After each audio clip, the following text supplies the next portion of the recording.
जिनके गुणों के गान में वे वर्धमान महान जिन विचरे हमारे।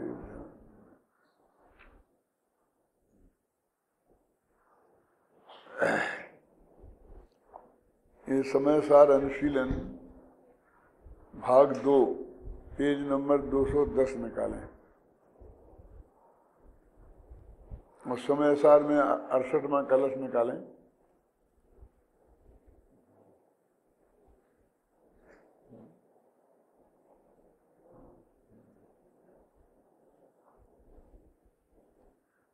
पिछले बहुत प्रकरण चला रहा है और उस शिविर से लगातार प्रवचन यहाँ चालू हैं। जो शिविर समाप्त हो गया था उसके बाद भी जब तक मैं यहाँ रहा तब तक चालू रहे और अभी जिस दिन से आया हूँ उसी दिन से अभी भी चालू हैं।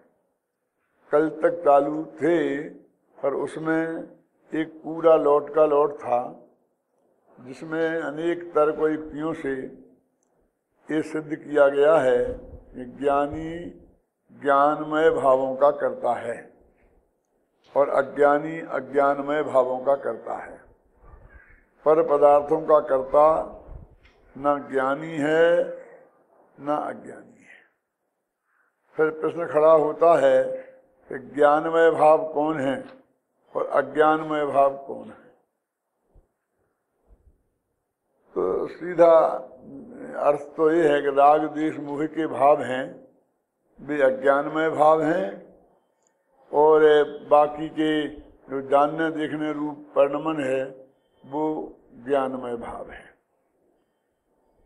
अब इसमें एक समस्या खड़ी होती है कि राग द्वेष मोह भी ज्ञानी के भी होते हैं और अज्ञानी के होते हैं और इसलिए फिर ज्ञानी अज्ञानी को उनका कर्ता कहा जाता है और ज्ञानी को उनका कर्ता नहीं कहा जाता है और उनके निमित्त से जो कर्म बंध होता है वो ज्ञानी को नहीं होता है ऐसा मानकर, क्योंकि ज्ञानी उनका कर्ता नहीं है। तो समस्या ये हुई कि अज्ञानी परिणमन तो दोनों राग द्वेष मोह रूप परिणमित होते हैं। मोह रूप माने मिथ्यात्व रूप नहीं, ज्ञानी जो जिनके राग द्वेष हैं उन रूप ज्ञानी और अज्ञानी दोनों ही परिणमित होते हैं। इसीलिए रागादिक रूप परिणमित होने को ज्ञानी को अशुद्ध निश्चय नय से करता और कहा है और समय सार में कहा है और प्रवचन सार में तो 189वीं गाथा में शुद्ध नय से भी करता होता ऐसा कहा है। और क्या क्या अपेक्षाएं हैं अभी मैं आपको नहीं उलझाऊंगा। अभी तो मेन समस्या ये है कि उन रागद्वेष भावों के को ज्ञानी को अकर्ता कहा जाता है और अज्ञानी को कर्ता कहा जाता है और जबकि करते दोनों ही हैं। करते बोल लो चाहे होते बोल लो, होते दोनों में ही हैं। इसलिए ये समस्या खड़ी होती है कि ऐसा अन्याय क्यों है ना। जो पिछला कलश अभी अब आपने जो पढ़ रहे थे उसमें सुना होगा कि भाई ज्ञानी के सब भाव ज्ञान से बने हुए हैं, अज्ञानी के सभी भाव अज्ञानमयी हैं। ऐसा यदि नक्की है तो फिर ज्ञानी कर्ता क्यों नहीं है और अज्ञानी कर्ता क्यों है। तो सीधा सच्चा जवाब तो ये है कि ज्ञानी के जो रागादि भाव देखने में आते हैं तो अज्ञानी के रागादि भाव में और ज्ञानी के रागादि भाव में दो अंतर हैं। एक अंतर तो ये है कि अनंतानुबंधी और मिथ्यात्व संबंधी राग द्वेष मोह अज्ञानी के हैं और ज्ञानी के नहीं है। यदि उन्हीं के कर्ता के बारे में डिसीजन करना हो तो फिर तो कोई झगड़ा ही नहीं है, क्योंकि अज्ञानी के भी हैं और इसलिए वो उनका कर्ता है और ज्ञानी के भी भाव ही नहीं है तो वो कर्ता नहीं है। ये कहने में भी क्या दम है ना, वो करता है ही नहीं। गाय तो सींग से मारती है लेकिन गधा कभी आज तक किसी ने सींग से नहीं मारा, उसने दुलत्ती मारता, सींग से नहीं मारता। कई गधे के सींग होते ही नहीं है तो सींग से नहीं मारता है, ये बात कहने का मतलब क्या है? वो भाव अज्ञानी ज्ञानी जीव के होते ही नहीं है। मिथ्यात्व अनंतानुबंधी संबंधी राग देश, और अध्यात्म कहता हम तो उसको ही कहते हैं राग देश। अब जो बाद में होते हैं इसको हम राग देश ही नहीं कहते। क्या अध्यात्म तो ये कहता है, इसलिए हम कहते हैं उसके होते ही नहीं है तो करता नहीं है, क्योंकि जो होते हैं उनको हम रागी देश नहीं मानते, उन्हें दम ही नहीं है उनमें कुछ। ख्याल नहीं ना, सीधा सच्चा उत्तर ये है। फिर भी हमें राग देश में दो भेद तो करना ही पड़ेंगे। अभी हम नहीं करते हैं तो बहुत कन्फ्यूजन खड़ा होता है। अब मुद्दे की बात ये रखो, अगला प्रश्न है ये, सुरेश जी मेरा ध्यान से सुनो, कि जिसके 3 कसाएं हैं, माने अप्रत्याख्यानावरण, प्रत्याख्यानावरण और संजुलन, ये 3 कसाय चौकड़ी है। तो उनके जिसके अप्रत्याख्यानावरण है उसके प्रत्याख्यानावरण है कि नहीं है, और संजुलन है कि नहीं है, और सब तीनों अपना अपना काम करती हैं। जैसे कि अप्रत्याख्यानावरण क्या करती है कि मान लो उसे देश संयम नहीं होने देती, और प्रत्याख्यानावरण उसी समय सकल संयम नहीं होने देती, और संजुलन समझो कि श्रेणी नहीं मारने देती, जो भी स्थिति में जो दशम गुण स्थान से ऊपर नहीं जाने देती। तो वो ज्ञानी के भी और अज्ञानी के भी दोनों के ये है। तो अनंतानुबंधी नहीं है तो उसका काम नहीं है, अज्ञानी के वो भी है तो उसका भी काम है, तो बाकी के 3 का भी काम है। अब अज्ञानी में समझ लो कि जो मिथ्या तो अनंतानुबंधी कसाय है वो तो सम्यक्त नहीं होने देता, और फिर अप्रत्याख्यानावरण कसाय है वो देश संयम नहीं होने देती, प्रत्याख्यानावरण कसाय है वो सकल संयम नहीं होने देता, और जो संतुलन कसाय है वो यथाख्यात संयम नहीं होने देता। तो ये उसका बंटवारा है। तो अब वो तो अब अपन ने अलग कर दिए, ज्ञानी के हैं ही नहीं वो मिथ्यात्व अनंतानुबंधी। तो वे 3 के जो हैं, ज्ञानी के भी हैं और अज्ञानी के भी हैं।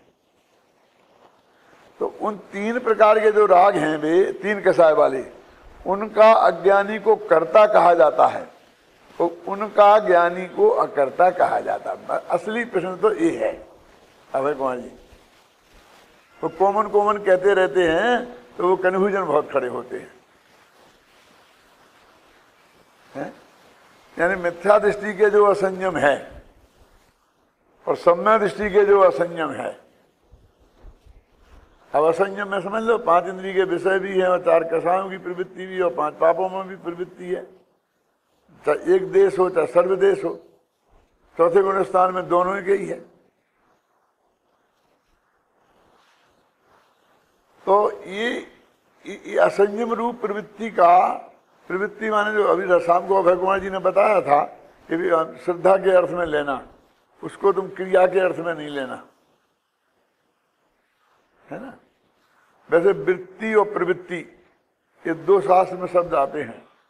तो मोटे तौर से वृत्ति माने मान्यता और प्रवृत्ति माने उस मान्यता का क्रियात्मक रूप। जैसे अपन कहते हैं कि उसकी वृत्ति बहुत खोटी है, इसका मतलब ये है कि नियत खराब है, अपन बोलते हैं ना, उसकी वृत्ति बहुत खोटी है, नियत खराब है। और ये कहते हैं कि वृत्ति के अनुसार फिर उसकी प्रवृत्ति होती है। तो वो जो नियत है खराब है तो प्रवृत्ति में भी खराबी आएगी, है ना। लेकिन जब श्रद्धा का प्रकरण चल रहा हो तो दोनों का अर्थ वो श्रद्धा संबंधी ही लेना, नहीं तो फिर बहुत तकलीफ खड़ी हो जाएगी। तो अब ये कह रहे हैं कि इसमें क्या करना है। तो ये जो भी प्रकरण चलने वाला है मेरा, वो इसी प्रश्न के उत्तर में चलने वाला है। जो कलश है वो यही प्रश्न उठा रहा है और इसी का वो उत्तर देने वाले हैं इसमें कि भाई उनका क्या करें। तो वो कहते हैं कि अज्ञानी तो उनका करता है, और इसलिए अज्ञानी को उनके निमित्त से जो कर्मबंध होते हैं और वो होते, और ज्ञानी उनका करता नहीं। तो ऐसा क्यों निर्णय करते हो तुम? तद्रूप परिणमन तो ज्ञानी भी हुआ है ना, कि वो ज्ञानी अपने को मानता नहीं है, तो वहां भी श्रद्धा संबंधी बात हो गई ना। यानी वो करता नहीं कह रहे भगवान जी, तो क्योंकि वो मानता नहीं है इसीलिए नहीं कह रहे, तो बात श्रद्धा की हो गई ना, क्रिया की कहां रही? क्रिया तो है। देखो अपन कलश पढ़ते हैं, पहले कलश के ऊपर की चाल लेने पढ़ लें तो पिछला संदर्भ आपके ख्याल में आएगा। कोई भाग्य की बात है कि अभी तो ज्यादा सरल प्रकरण निकल गया, पर अभी ये थोड़ा सा जटिल प्रकरण आया है जो शिविर में आया है। अब नए आने वाले लोगों तक मैं कितना समझा पाऊंगा, मेरे को भी इस बात का विकल्प है, कोशिश करता हूं, देखना अभी आ जाएगा।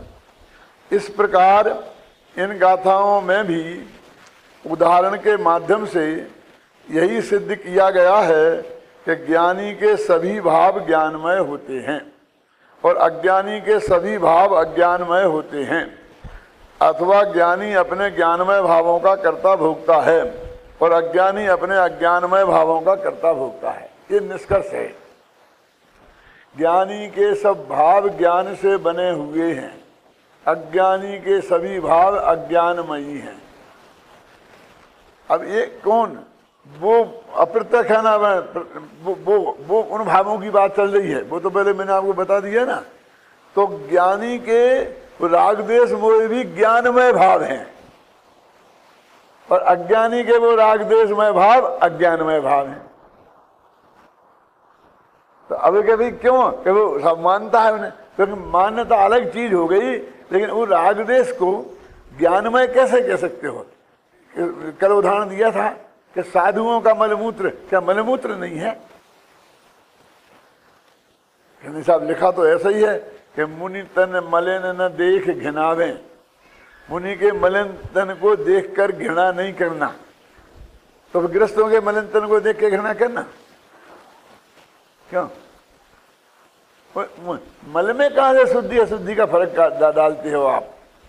और यदि एक गृहस्थ वहां लेटरिन करके आया है और एक महाराज लेटरिन करके आए हैं और अब वे दोनों ही वहां से चले गए हैं, तो अब उन दोनों लेटरिन के साथ में हम क्या व्यवहार करें? बोलो, एक ही जगह उसको फेंकवाएं उठवाएं, उसी अरुचि, मतलब हम उसमें तो भेद नहीं कर सकते हैं। वो मुनि महाराज के शरीर में लगा है मेल और गृहस्थ के में लगा, उसमें भेद कर लो आप, तो वो तो मुनि और गृहस्थ का भेद है। तो वो कहते हैं रागदेश तो रागदेश है भाई साहब, लेकिन तुमने ये किया है कि उनके वे ज्ञानमय भाव हैं और इनके अज्ञानमय है, जो है ना वो शब्द। ज्ञानी के सब भाव ज्ञानमय ज्ञान से बने हुए हैं और अज्ञानी के सभी भाव अज्ञानमय है।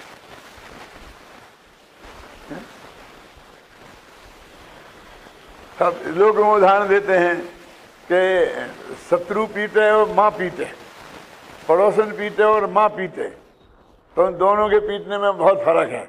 और उदाहरण देते हैं ना कि वो शेर अपने बच्चे को वो भी दांतों से ही पकड़ती है, माने बिल्ली चूहे को भी अपने दांतों से पकड़ती है और अपने बच्चों को भी वैसे ही दांतों से मुंह से पकड़ के यहाँ से वहाँ ले जाती है, और उसकी गर्दन ही पकड़ती है, अपने बेटे की भी गर्दन ही, लेकिन चूहे की गर्दन उसे मारने के लिए पकड़ती है और अपने बेटे की गर्दन को नहीं मारती।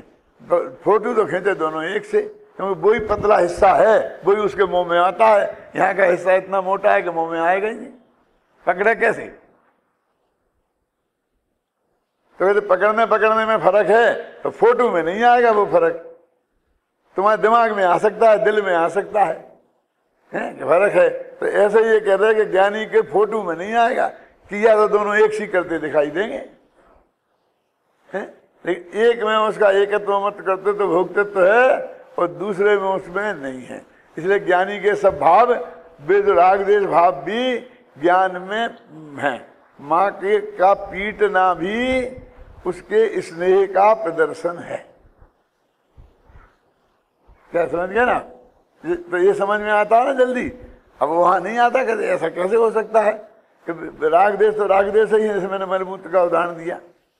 वे तो गंदी चीज तो गंदी चीज है, गुस्सा तो गुस्सा है, लोभ तो लोभ है, लेकिन ज्ञानी का लोभ ज्ञानमय, ज्ञानी का क्रोध ज्ञानमय और अज्ञानी का क्रोध अज्ञानमय। तो उन्होंने पीछे उदाहरण दिया है कि सोने से जो गहने बनते हैं वो सब सोने के बनते हैं, और लोहे से जो औजार बनते हैं वो सब लोहे के बनते हैं। देखो देख लो, हम क्या करें, वो ज्ञानी का निर्माण है ना। तो ये बात उतनी गले उतरती नहीं है, वो समस्या है जिसका समाधान अभी अपन को करना है। काफी किया है, बहुत निकल गया है, और अभी जो कलश को पढ़ते हैं अब। अज्ञानमय भावानाम अज्ञानी व्याप्य भूमिकाम द्रव्य कर्म निमित्तानाम भावानाम मेति हेतुताम। अज्ञानी अज्ञानमय भाव भूमि में व्याप्त, इस कारण द्रव्य बंध के हेतुपने के यदि कहने तक की बात होती तो हम बर्दाश्त कर लेते। तो ज्ञानी के भावों को तुम ज्ञानमय कहो, अज्ञानी को अज्ञानमय कहो, क्यों? लेकिन जो पड़ोसन ने चांटा मारा और मम्मी ने मारा, लेकिन वो दोनों के मारने से बच्चे के मुंह में खून निकल आया, दांत टूट गया, इसका क्या करें? आप समझे ना, प्रेम, तूने प्रेम से मारा सही, लेकिन दांत टूट गया ना, ऐसा प्रेम हमें नहीं चाहिए। क्या? तो देखो वो कहते देखो कि द्रव्य कर्म के हेतु बने को प्राप्त है।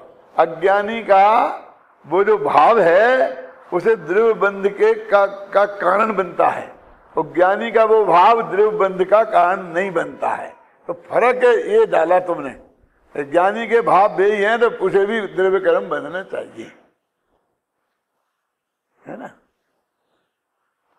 अब इसके बारे में और बाकी चर्चा भी बाद में करेंगे, पहले ऊपर की पंक्ति का अर्थ करते हैं कि अज्ञानी अज्ञानमय भाव भूमि में व्याप्त। अज्ञानी जो अज्ञान की भाव भूमि है, वो संस्कृत में भी है ना, भूमि काम व्याप्त। भूमि का माने क्या? भावों की भूमि है, ये इस जमीन से थोड़ी मतलब है। अज्ञानी के जो भावों की जमीन है तो अज्ञानी उसमें व्याप्त है, माने अज्ञानी का उसके साथ में व्यापक संबंध है, वो व्याप्त है। इस कारण द्रव्यबंध के हेतुपने को प्राप्त, इसके लिए उसको द्रव्यबंध कर्म का द्रव्यबंध होता है। इसमें भी बहुत प्रश्न खड़े होंगे कि ज्ञानी को भी होता है, कौन कहता नहीं होता है? अकेला छोड़ दो, कुछ नहीं कहा तो बाकी होता ही तो है। और ये इसको तो वो कहते हैं कि पहले तुम ये नक्की करो कि अध्यात्म में जो पहले गुणस्थान में बंद होता है, ब्रह्मदर्शन होने के पहले जो बंद होता है, हम उसको ही बंद कहते हैं।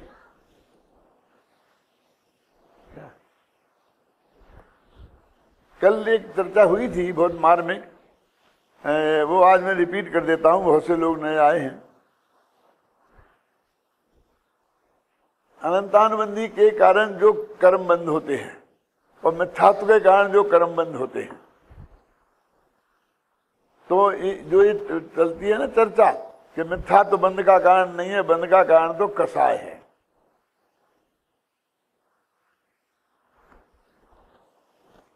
तो एक कोई आदमी आया था, मेरे राजवार्तिक में भी लिखा है साहब कि कसाय है। तो मैंने एक उनको समझाया, वो आज आपको बताता हूं कि एक जीव चौथे गुणस्थान में से गिरा, तो चौथे गुणस्थान में गिरा तो अनंतानुबंधी कसाय का उदय आ गया, इसे दूसरे में आ गया, और मिथ्यात्व का उदय आया नहीं, इसलिए पहले में जा नहीं पाया। यद्यपि इनका वियोग बहुत अल्प काल के लिए होता है, लेकिन होता है ना, इससे हमको ये बात समझने समझाने की सुविधा तो मिल ही गई ना, तब एक क्षण को सही है। उन्हें ऐसा उदाहरण दिया गोमर साहब में, सम्यक्त रूपी पर्वत की चोटी से गिरा और मिथ्यात्व रूपी भूमि में पहुंचा नहीं, तो उस बीच के काल में कहां रहा? रहा ही कहां? या तो चोटी पे था, जमीन पे आया, हम वो बीच के उतने काल को हमारे लिए काल ही नहीं लगता, जबकि वो असंख्य समय है। ऊपर से नीचे गिरे तो उसमें भी बहुत समय है ना, समझ गए ना आप।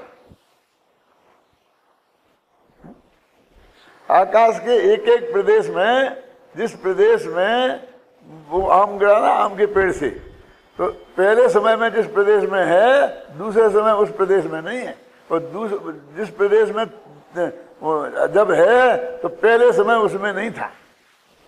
एक एक प्रदेश का एक एक समय का फर्क पड़ जाता है। तो वो काल का है, वो काल में उतना काल का वियोग है। किनका? अनंतानुबंधी का और मिथ्यात्व का। अनंतानुबंधी का उदय आ गया और मिथ्यात्व का उदय नहीं आया, बहुत जल्दी आएगा। लेकिन इतना जो पीरियड है, तो मैंने उनसे पूछा, उन विद्वान महोदय से, कि पहले गुणस्थान में 16 प्रकृतियों की बंध विच्छुत्ति होती है और दूसरे में 25 की, ऐसे भाई 41 होती हैं।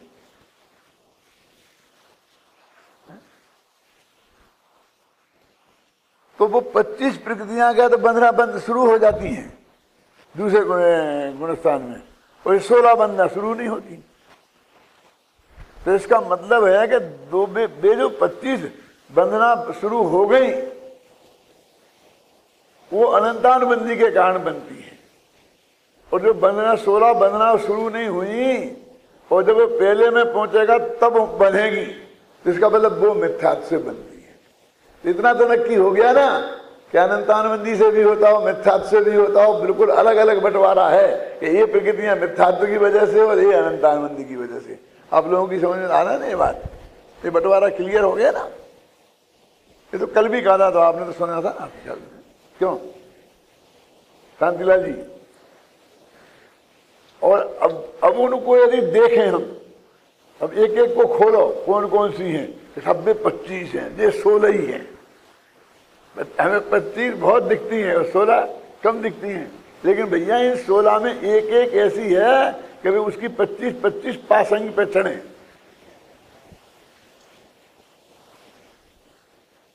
नरक गति नरक गत्यानुपूर्वी, त्रंज गति त्रंज गत्यानुपूर्वी, त्रंज में निगोद भी शामिल है, समझे ना?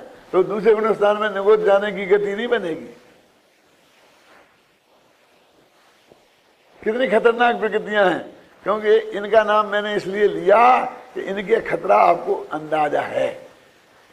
नरक गति त्रंज गति तो बहुत खोटी है ना, लेकिन वो मिथ्यात्व जो पहले में बंधेगी और दूसरे में नहीं बनती।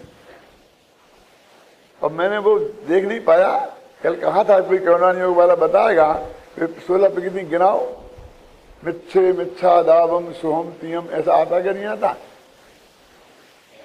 कोई गिना नहीं सकता, तो ये तो बताओ कि उसमें अनंतानुबंधी है क्या नहीं है?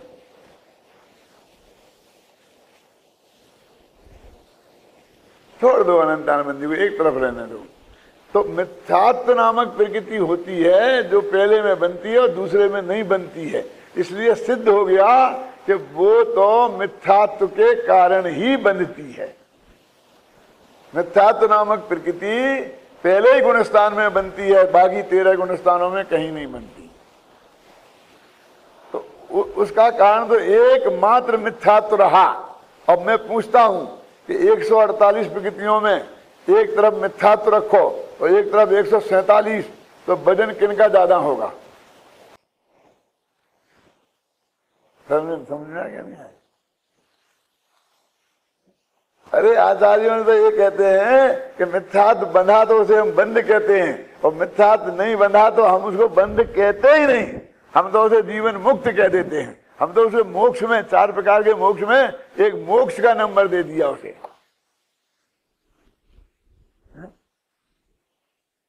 जो मैंने कहा अभी जो तुम्हारा ये कहना है कि मिथ्यात्व बंध का कारण नहीं है, जिन लोगों ने भी जैसे भी कहा, जिस लिए भी कहा, वो कितना बड़ा अपराध है बोलो, आप समझ लीजिए दादा।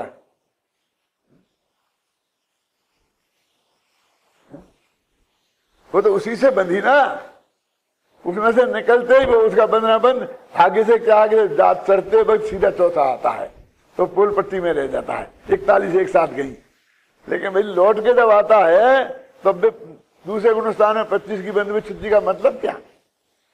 चाहे वो लौटते वक्त घटित होता है, जाते वक्त, इसका मतलब पहले में तो दूसरे में बंधती है वो 25 और दूसरे में नहीं बंधती हैं। दूसरे के बाद बंध में छुट्टी होगी ना, जो भी नियम है। और मिथ्यात्व आदि तुझे 41 प्रकृतियां तो पहले ही में बंधने की रह गई पूरी। अब कितनी बड़ी ताकत है देखो।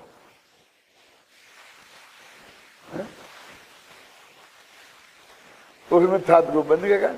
अब यही तरह कह रहे भाव भूमि में व्याप्त का मतलब है मिथ्यात्व, माने वो उनमें व्याप्त होता है, वो उनका कर्ता बनता है।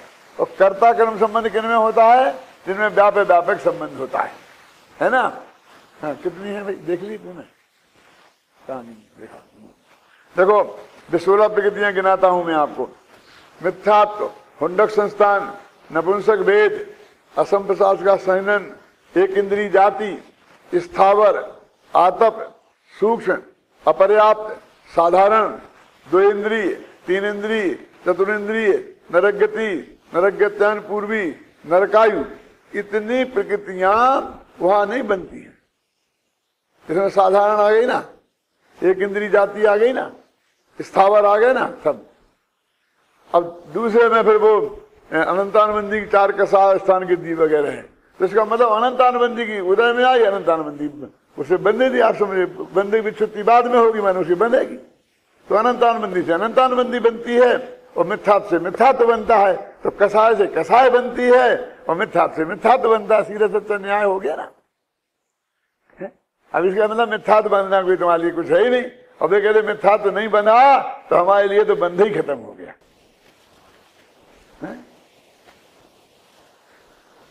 देखो, अज्ञानी अपने अज्ञानमय भावों की भूमिका में व्याप्त होकर अपने अज्ञानमय भावों के कारण द्रव्य कर्म के बंधन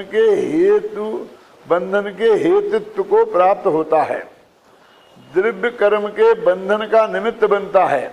तात्पर्य यह है कि अज्ञानी के अज्ञानमय भाव ही कर्म बंधन के निमित्त कारण रूप हेतु हैं। अज्ञानमय भाव माने मिथ्यात्व, समझिए ना। अब हमारी दिक्कत क्या, वो ज्ञान शब्द लगा और अज्ञान, तो हम ज्ञान गुण की पर्याय समझते। ज्ञान गुण की बातें नहीं है जी। ये अज्ञान भाव माने मिथ्यात्व और ज्ञान भाव माने सम्यक। नाम ज्ञान पड़े हुए हैं और बात है समझ लो श्रद्धा गुण का ज्ञान मुखेन वर्णन, ऐसा समझ लो आप, ऐसी बात है। अब देखिए, विगत गाथाओं में यह कहते आए हैं कि ज्ञानी के सभी भाव ज्ञानमय होते हैं और अज्ञानी के सभी भाव अज्ञानमय होते हैं। ज्ञानी ज्ञानमय भावों का करता है और अज्ञानी अज्ञानमय भावों का करता है।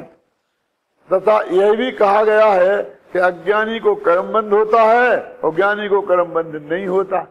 अब वो अपन तो सब जानते हैं कि कर्मबंध योग से तो होता है, अगर एक कर्म नहीं होते हैं उसको वो कर्मबंध नहीं होता कह रहे।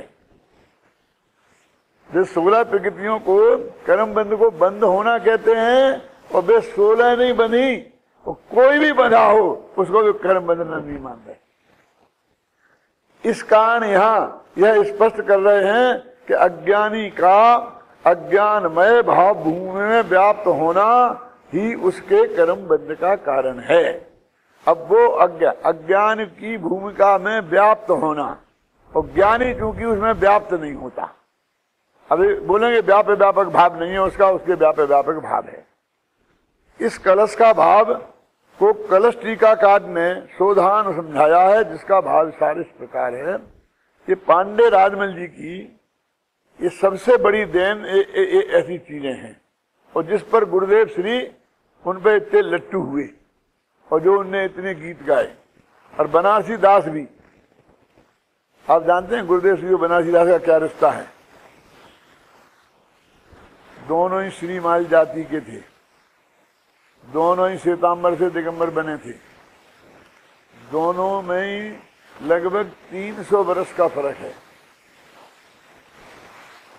दोनों ही समय सार के कारण वो दिगंबरत्व को, अभी मैंने कल ही पढ़ा है एक अखबार में कि आज तक एक भी आदमी समय सार पढ़ के वो नहीं बना, मतलब जैनी नहीं बना। मेरे पास रखी है किताब, एक भी आदमी नहीं बना। तब ये इतने डंके की चोट बनारसी आदमी खुद लिखते हैं, गुरुदेव खुद कहते हैं, है ना। गुरुदेव को मोक्षमार्ग प्रकाशक तो 4 साल बाद मिला था, समय सार 4 साल पहले मिला था, है? तो उसी से बदले भाव बदला था ना उनका। फिर मोक्षमार्ग प्रकाशक तो पुष्टि हुई। मैं उससे कोई मोक्षमार्ग भाग की महिमा कम नहीं करना चाहता हूँ, लेकिन मैं समय सार की महिमा अधिक करना चाहता हूँ, ये बात पक्की है।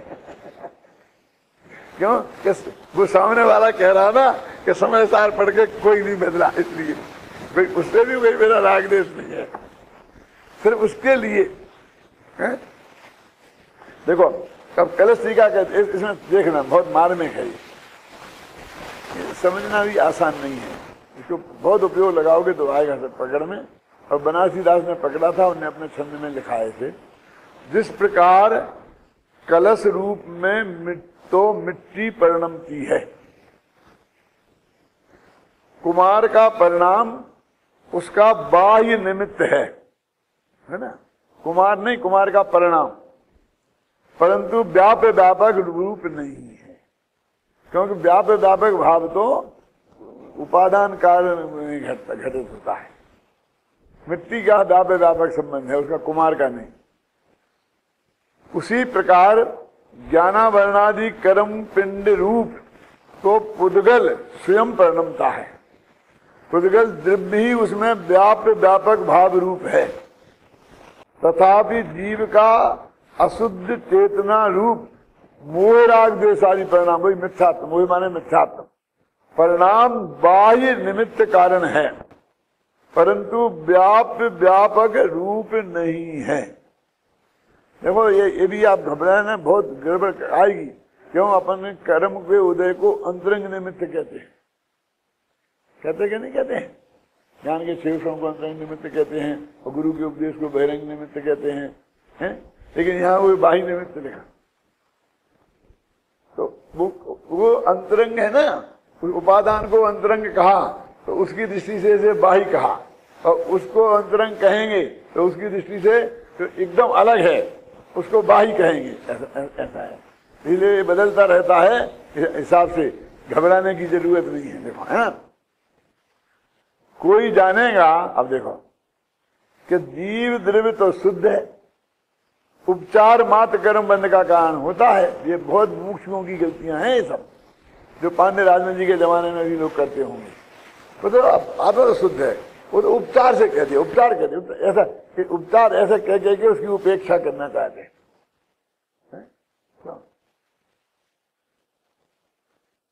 तो ऐसा नहीं है, क्योंकि वह स्वयं मोह राग द्वेष अशुद्ध चेतना परिणाम रूप परिणमता है जीव, इसलिए वह कर्म का कारण है। कर्म बंध का, कर्म का माने कर्म बंध का कारण है। वो जीव, वहां कहा था जीव का परिणाम, तो जीव के परिणाम को जीव के साथ अभेद भी कथन होता है और भेद कथन भी होता है। भेद करेंगे तो परिणाम, और अभेद कथन करेंगे तो जीव निमित्त है, ऐसा भी कहेंगे। कुमार को निमित्त कहते हैं, कुमार का परिणाम निमित्त है, कौन कहता? ये तो खोल खोल के समझाओ, हैं, तब बात आती है, नहीं तो कुमार सीधा कुमारी निमित्त कहलाता है कि नहीं कहलाता है। मैंने कल एक बात और कही थी, आप वो भी समझ लेना, सुनना जरा भैया। राग का कर्ता कौन है? तो जवाब आएगा आत्मा। कौन? अनंतान मंदिर समझ लो, मिथ्या ऐसा बस। राग का, राग माने देखो, राग माने राग भी होता है, राग माने द्वेष भी होता है, राग माने मोह भी, मिथ्यात्व भी होता है। तीनों के समूह के अर्थ में भी राग शब्द का प्रयोग होता है। तो राग का कर्ता कौन है? ख्याल में है ना? तो वो ये कहते हैं आत्मा। कहते हो आत्मा, हम तो ये इतनी पिटाई हुई हमारी तो कि आत्मा का ज्ञानी नहीं है, ज्ञानी नहीं है, अज्ञानी है, अज्ञानी। लेकिन ज्ञानी अज्ञानी दोनों ही आत्मा है ना, इसलिए आत्मा, ये जवाब कहाँ गलत हुआ? कहीं शास्त्र में लिखा है तो कहाँ गलती हुई? कैलाश जी कल कहाँ गायब थे यार? बहुत देखा मैं तुम्हें। अज्ञानी अज्ञान की भावभूमि में व्याप्त है। मेरा वो उन्हें कह दिया कि हाँ आत्मा है करता, तो घबराना नहीं। हम जो ये कह रहे हैं कि ज्ञानी नहीं अज्ञानी, क्योंकि अज्ञानी भी आत्मा है, ज्ञानी भी आत्मा है, तो एक भी आत्मा होगा तो हम करता कह देंगे। अब हमने खोल के कहेंगे जब ये आ जाएगा ज्ञानी नहीं अज्ञानी नहीं। दिव्य कर्म अनेक प्रकार का है, उसका उदय भी अनेक प्रकार का है। एक कर्म ऐसा है जिसके उदय में शरीर होता है, और एक ऐसा है कि जिसके उदय में मनवचन काय होता है। मनवचन काय में भी शरीर तो आ ही गया ना। एक कर्म ऐसा होता है कि जिसके उदय में सुख दुख होता है। ऐसे अनेक प्रकार के कर्म के उदय होने पर मिथ्या दृष्टि जीव कर्म के उदय को आप रूप अनुभवता है। इसके राग द्वेष मोह परिणाम होते हैं, उनके द्वारा नूतन कर्म बंद होता है। इस कारण मिथ्या दृष्टि जीव अशुद्ध चेतन परिणाम का करता है। मिथ्या दृष्टि जीव के शुद्ध स्वरूप का अनुभव नहीं है, इसलिए कर्म के उदय के कार्य को आप रूप अनुभवता है। जिस प्रकार मिथ्या अपन जो बोलते हैं ना एक कर्म लिखाना, तो उन्होंने सामान्य एक कथन किया, जैसे मोटा मैं आपको बताता हूं कि अघातिया कर्म के उदय में संयोग मिलते हैं। ये मोटा जितने भी संयोग मिले हैं वो शरीर से लेकर स्त्री पुत्र मकान जायदाद रुपया पैसा नगर देश गांव दुनिया, ये सारे संयोग इनमें अघातिया कर्म निमित्त होता है। घातिया कर्म से कोई लेना देना नहीं। अब इसे अघाती ही कहा, इसका मतलब ये कि आत्मा के गुण को कोई फर्क ही नहीं पड़ता है। वो तो तुमसे इतनी दूर, एक आदमी कैसे जो खराब लड़की से शादी हो गई कहलाकारी, तो वो तो दूर है ना तुमसे पत्नी स्त्री पुत्र मकान नगर, तो ये सब उसका फल तो बाहर संयोग में आने वाला है। तेरे आत्मा में तो कोई फल आता ही नहीं है, तो क्या करना। अब इससे बड़ा और हम आपको क्या बताएं कि अघातिया कर्म के रहते हुए केवल ज्ञान हो गया और अनंत सुख हो गया। अब क्या बिगाड़ा उनने तुम्हारे बाप का, तो उसके जो मौजूद थे और अनंत सुख हो गया। क्या चाहिए तुम्हें, और केवल ज्ञान हो गया, और क्या चाहिए। नहीं हमें तो मोक्ष में चाहिए, और हम लोगों को चाहिए मोक्ष। कौन धर्मेंद्र चाहिए, जैसे क्या है मोक्ष में तो जाना ही है। बोलो मोक्ष में उसे मोक्ष में जाना चाहता है क्या वो, कि नहीं मैं ही जानना चाहता हूं, तो नहीं जाना चाहता है, माने उसको मोक्ष में नहीं जाने की चाह है। यही कह रहे ना, नहीं जाना चाहता का अर्थ क्या। अरे भैया उसके चाह ही नहीं है, इसलिए ना जाना चाहता है ना नहीं जाना चाहता है। क्या शादी करना चाहते हैं कि नहीं करना चाहते हैं कि नहीं, तो क्या करोगे। अरे हमने उस बारे में कोई विकल्प ही खड़ा नहीं हुआ कि हाँ कहें क्या ना कहें। जहां विकल्प खड़ा नहीं हो सकता वहां हाँ होना का सवाल क्या है। अनंत भगवान की चाह ही खत्म हो गई, हम ये कैसे कहें मोक्ष में नहीं जाना चाहते। यहीं रहे तो रहता है, क्योंकि इतना बढ़िया समोसा वहां कहाँ मिलेगा।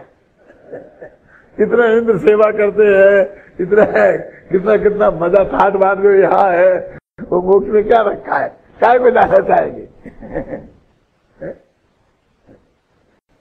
और कब तक फंसे रहेंगे, आखिर तो जाना ही है ना। अरे जाएंगे चले जाएंगे, नहीं जाएंगे। तो उनका कोई पुरुषार्थ होता है मोक्ष में जाने के लिए, क्यों। बुद्धिपूर्वक अबुद्धिपूर्वक के दिक्कत है, बुद्धि ही नहीं है, दिक्कत तो ये है उनकी बुद्धि ही नहीं है, तो बुद्धू है। हाँ बुद्धू है, घबराना नहीं। शास्त्र में लिखा है, गौमठ सार में लिखा है, परमात्म प्रकाश में लिखा है, योग सार में लिखा है, केवली भगवान के लिए बुद्धू। सुने ये इनको बोलते हैं गौतम स्वामी जो उनके थे ना, गौतम बुद्ध, तो उनको भी वो सर्वोच्च ज्ञान जिन्हें वे मानते हैं वो हुआ था इसलिए उन्हें बुद्ध बोलते हैं, पहले नहीं बोलते थे उन्हें बुद्ध। वो नाम तो उन्हें वो केवल ज्ञान उनके हिसाब से होने पे ही पढ़ा है। तो अपने आप ही शास्त्रों में भगवान की स्तुति करते हुए एक शब्द बुद्धू भी आया है। और इसलिए 2000 वर्ष पहले, 2500 वर्ष पहले वहां भगवान के समय में बुद्धू शब्द का अर्थ केवल ज्ञानी ही होता था। तो आज ये कैसे हो गया? तो भाषा विज्ञान इसका जवाब देता है कि एक संस्कृति दूसरी संस्कृति से जब ज्यादा घृणा करने लगती है तो उसके अच्छे पवित्र शब्दों को सबसे गंदे शब्दों के रूप में प्रयोग करने लगती है। ये उसके देश का प्रकट करने का एक रास्ता है। देखो, अब मैं 2-3 उदाहरण दूंगा। अपने आप पिल्ला किसे कहते हैं? कुत्ते के बच्चे को बोलते ना पिल्ला, पिल्ला समझ गया ना। अब दक्षिण भारत में पिल्लई माने सर्वश्रेष्ठ नाम रखे जाते हैं ना, भराने पिल्लई, भराने पिल्लई। तो उत्तर में और दक्षिण में जो संघर्ष हुआ और एक दूसरे से घृणा करने लग गए तो उनके पिल्लई को हमने कुत्ते के बच्चे के लिए प्रयोग किया। तो हम तुमको कुत्ता समझते हैं, आप समझे ना। देखो, पाकिस्तान में उन्होंने अपने देश का नाम पाकिस्तान रखा था, सब क्या ने सोचा होगा। पाक माने पवित्र स्थान है ना, पाक माने पवित्र स्थान। अपने भी पाकशाला होती है, भोजनालय को पाकशाला बोलते हैं ना, भोजन पकाते हैं जहां, सबसे पवित्र स्थान होता है ना। लेकिन अब हम काय को बोलने लगे, कहां जा रहे पाकिस्तान लैट्रिन जाने को पाकिस्तान जाना बोलते हैं। पर हमारे घर में सबसे गंदी जगह है, हमने उसका नाम पाकिस्तान रखा है। ये हमारा पाकिस्तान के प्रति जो घृणा है उसकी किरण। इसलिए महावीर और बुद्ध ने केवल ज्ञानी होने के नाते उनको बुद्धू कहा, समझ गए ना आप। तो जो उनकी विरोधी संस्कृति थी उनने बुद्धू का अर्थ मूर्ख लिख दिया। अब सबसे मूर्ख आदमी को बुद्धू शब्द का प्रयोग करना चाहिए, वो उसके विरुद्ध है। और एक और कारण है कि एक जमाना ऐसा था कि बौद्धों का इतना जोर था इस देश में कि जैसे मैंने स्वामी जी के बारे में कहा था, जो सोनगढ़ गया वो वहीं का होके रह गया, तो वहीं हो जाता है। जाने मत दो, मुखियों में जाएगा, इनके शिविर में गया तो सब नहीं आएगा, वो बिगड़ जाएगा, ऐसा बोलते ना। तो वो कहते थे कि बौद्धों के संपर्क में जो जाएगा वो बौद्ध धर्म की दीक्षा भी बनाना है। ऐसा भी रोजाना हजारों बौद्ध बनाते थे। तो वो कहते हैं अरे तुम वहां मत जाओ, वे तुम्हें बुद्धू बनाएंगे। यानी वो उनको केवल ज्ञानी है, तुम हमारे पास आओगे तो हम तुम्हें बुद्धू बनाएंगे, माने केवल ज्ञानी बनाएंगे, केवल ज्ञान बनने का रास्ता बताएंगे। और ये कहने लगे कि बुद्धू बनाना माने मूर्ख बनाएंगे, उधर मत जाओगे तुम्हें बुद्धू बनाएंगे। बुद्धू बनाता, वो बुद्धू बनाता, समझ ना। यानी बुद्धू में सबसे ज्यादा तुम उनके कहने में आ गए तो तुम बुद्धू बन गए, माने मूर्ख बन गए, तुम समझदार नहीं हो।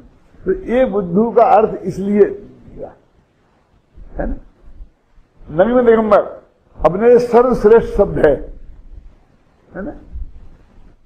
और हमारे आचार्य इतने बुद्धिमान थे समंतभद्र जैसे कि उनके सामने वाद विवाद में कोई जीत नहीं पाता था। वाद विवाद में कोई नहीं जीत पाता था उनसे। तो लोग कहने लगे नंगों से मत उलझो भैया, कोई नहीं जीत सकता। अब आज भी अपन कहते ना कि नंगों से कौन जीते, तो नंगो ही पे उतरे आए, हम क्या करें। हम भी सबसे गरीब आदमी को सबके उसका क्या बिगड़ने वाला है, नंगों का कोई क्या बिगाड़ सकता है, बोलते कि नहीं बोलते। उस वक्त दिगंबर मुनियों के लिए कहा जाता था ये कि उनसे कोई जीत नहीं सकता, उनका कोई कुछ बिगाड़ नहीं सकता, क्योंकि जिसको तुम बिगाड़ते हो वो उसने अपने पास कुछ रखा ही नहीं।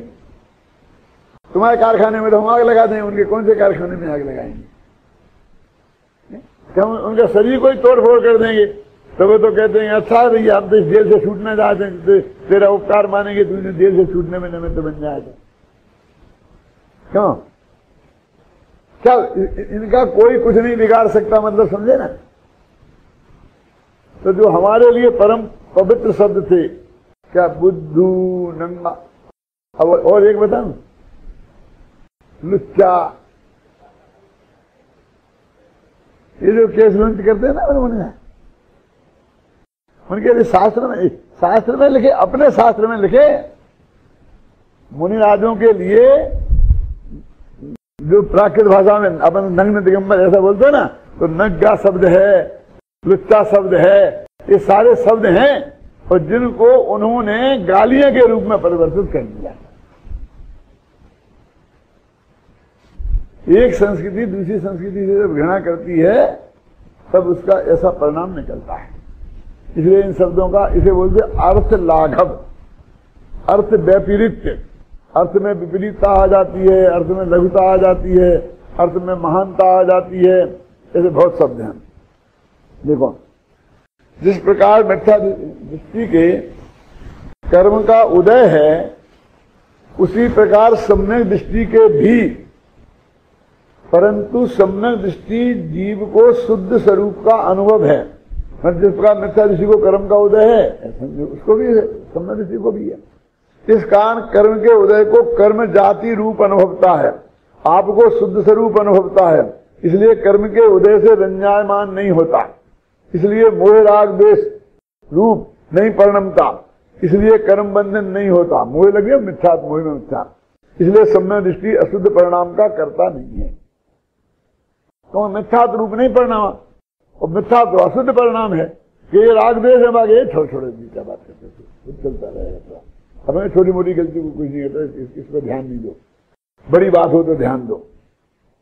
तो इस कलश के उक्त भाव को हृदयंगम करके बनारसी दास ने उसे छंद में इस प्रकार प्रस्तुत किया है। क्या कह रहे हैं कि हृदयंगम करके क्या होता है? एक तो हम बस शब्द टू शब्द उतार दें, मैंने शब्द मिले बोलते हैं तो कहते हैं मक्खी की जगह मक्खी मार देना, ऐसा बोलते हैं। कुछ नहीं, इसने अकल कुछ नहीं लगाई, पर भाषा का परिवर्तन कर दिया, लेकिन ये ऐसा नहीं किया है, वो शब्द नहीं मिलेंगे। इनने पहले उसे गहराई से समझा और समझ करके सोच के फिर उसे नहीं देखा, फिर अपनी भाषा में इसे व्यक्त किया। इसका नाम है हृदयंगम करके। फिर बात मैं बहुत सबसे कहता हूं कि ऐसा यहां रख ली किताब, यहां एक किताब रख ली, एक लाइन देखी, एक लाइन ली, फिर अनुवाद कर दिया, फिर अनुवाद कर दिया, कुछ नहीं, अनुवाद एक नहीं हो सकते। क्यों फिर कुमार जी, मैं क्या बोलता हूं, पहले पूरा पैरा पढ़ो, फिर पूरा अपने अर्थ समझो, फिर समझ के उसको इधर रख दो, और फिर उसको पूरे पैरा का अनुवाद लिख दो, फिर मिला दो, तो वो असली अनुवाद है। उसमें कोई वो गलती नहीं आएगी।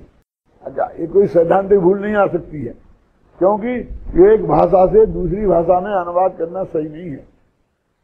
क्या कि सही नहीं है माने क्या? अंग्रेजी में आई एम गोइंग, अब करो हिंदी, मैं हूं जाता, मैं हूं जा रहा, बोलोगे? संस्कृत में गच्छामि हम गच्छामि, कुछ भी होगा ना बदल करके, तो ऐसी हिंदी करोगे? हिंदी की प्रकृति अलग है, हिंदी की प्रकृति वियोगजन्य है और संस्कृत की प्रकृति संयोगजन्य है। संयोग समझते, वियोग समझते, ये शब्द होते हैं का, के, ने, की, जो विभक्तियां, तो ये संस्कृत में उससे जुड़ जाती हैं। राम का माने रामस्य, एक शब्द बन जाता, और हिंदी में राम का एक नहीं, राम अलग और का अलग। ये वियोगी प्रकृति की भाषा है, वो संयोगी प्रकृति की भाषा है। पुराना मोक्ष मार्ग पे कहा था उठा के पढ़ना, पर मेरा संपादित किया हुआ पढ़ना, 10,000 जगह वो जो जुड़ा था ना, उसे अलग करने में 10,000 जगह काट करना पड़ा। उन्हें समझा दो कंपोजिटरों को कि भैया इसको सब जगह अलग कर देना, बस जहां तुमने कर दिया वहां कर देंगे, दूसरी जगह जोड़ देंगे।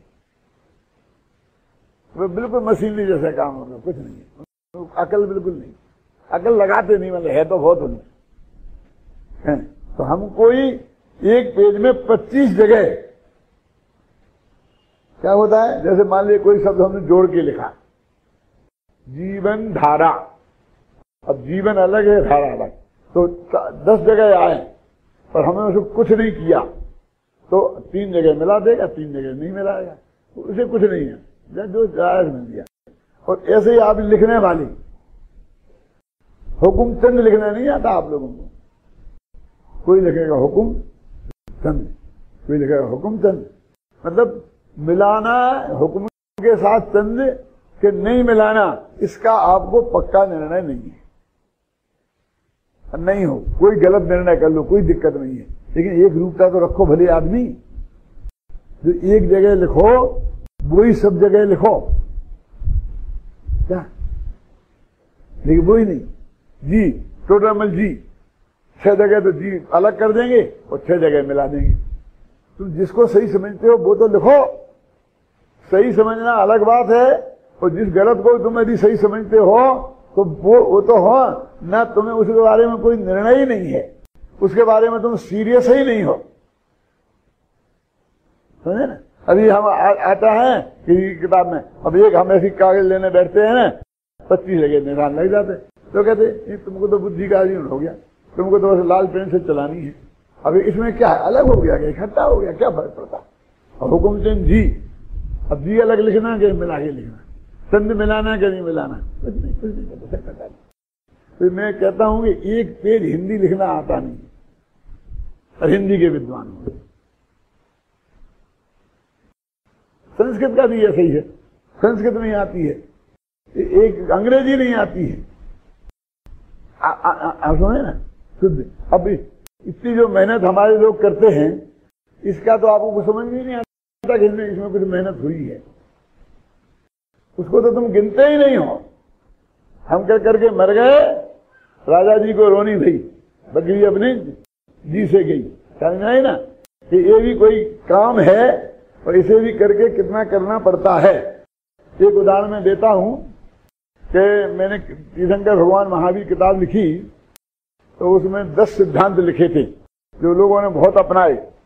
तो उसमें एक ये लिखा था कि भगवान किसे कहते हैं, कि जो जगत से अप्रभावित रहकर उसे जान सके और जानकर अप्रभावित रह सके, उसे सर्वज्ञ कहते हैं, उसे भगवान कहते हैं। क्या समझ नहीं तो फिर सुनता हूं, सुनो ध्यान से, सब सुनो। जो जगत को जानकर उससे अप्रभावित रह सके और अप्रभावित रहकर जान सके, उसे भगवान कहते हैं। तो प्रेस वाले के अप्रभावित कहते हैं, तो हर जगह वो अप्रभावित काट के वो प्रभावित कर दे। 6 दफे मेरे पास आए, 6 दफे मैंने करेक्शन किया और लौट के जाए वो कि कोई कौन मूर्ख है लगा देता है कि अप्रभावित रह के कोई होता है। अरे प्रभावित होना क्वालिटी है, अप्रभावित रहना थोड़ी क्वालिटी कौन है। आखिरकार मैंने अंतिम बात भी करेक्शन करके भेजा और वो गलत ही छपा।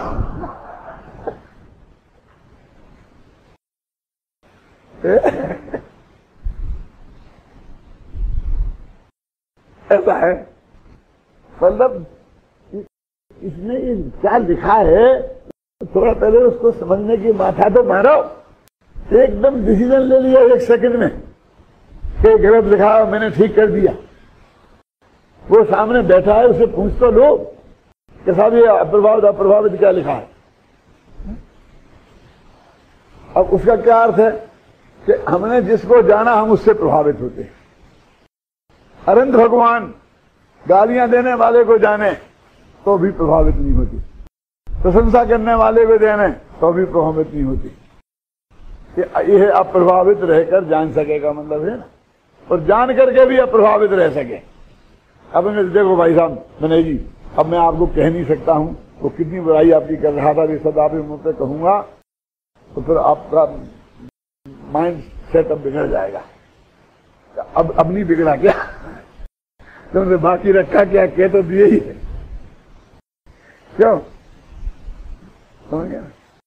बहुत से लोग कहते हैं पंडित जी एक बात कहूं बुरा ना मानो तो।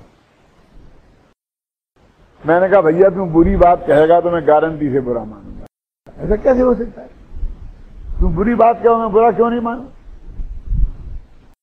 सोच रही तुम बुरी बात कहते ही क्यों है? तुझे तो भरोसा है कि मैं बुरा मानूंगा तो कहते ही क्यों है? मत कह, हमें नहीं सुनना है। नहीं नहीं नहीं साहब आप तो बुरा मान गए।